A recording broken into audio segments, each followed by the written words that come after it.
Black History Month. Why do we celebrate Black History Month? And by asking myself this question, I'm not trying to debunk the richness of my legacy. But why is Black history celebrated as a separate entity? Why is it not told as part of all of humanity's story? And why do we get just 1 month to acknowledge 3 million years of human ancestry, just 31 days to acknowledge the glories of our antiquity? And then what do we see? We see accounts of the European slave trade and Africans in chains, the tales of abolitionists fighting for change, white people rescuing black people from a life of servitude. And I don't want to be misconstrued. I admire their commitment and I admire their fortitude. I'm not trying to be rude and I'm not here to offend anyone. But when did Black history become all about what white Europeans have done? Should we have called it White Guilt History Month? Because this so-called celebration of Black history seems to focus mainly on the last 5 centuries and predominantly on challenges to European slavery. And I get the need to commemorate our struggles and celebrate our victories, but when I hear the term Black history, I don't just think of those men and women who showed great dignity, who stood free when facing injustice and inequality. And I salute those pioneers of the past who paved the way, who gave us direction and who showed us a path. To the likes of Rosa, Martin, Malcolm and Harriet, I lift my hat and I raise my glass. But I also want to know about what happened before those 500 years of European colonial attack. See, I want to know about Africa before she was raped and ravaged and ripped apart. I want to know about her ancient civilization, their culture, their science and their art. I want to know about a history that stretches back for so many millennia to the earliest humans who roamed the grasslands of what is now Ethiopia. And I want to know about 3 million years ago when Lucy walked the earth, that somewhere in Central Africa came humanity's birth.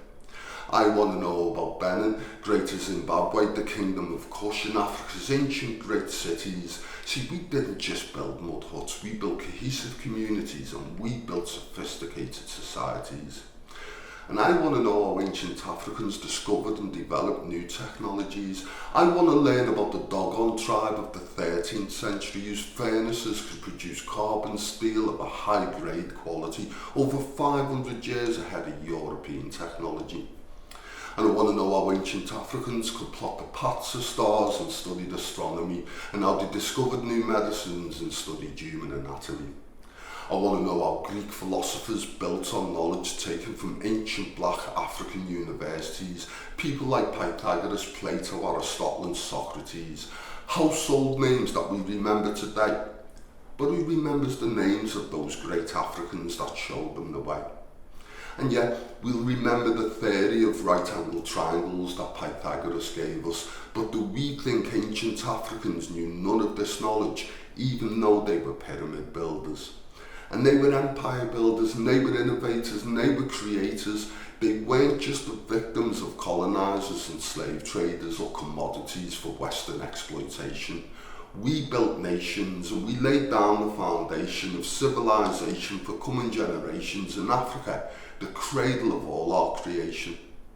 So let us revise, let us rewrite our history books, because our Eurocentric perspective that needs to be shook up. Our history has for too long been overlooked, for too long been marginalised. Let's reclaim what we have all been denied and let's demystify this white lie, this European made mystery, and let's debunk this racist fallacy. And let's not take just 1 month, just 31 days to acknowledge the glories of our antiquity.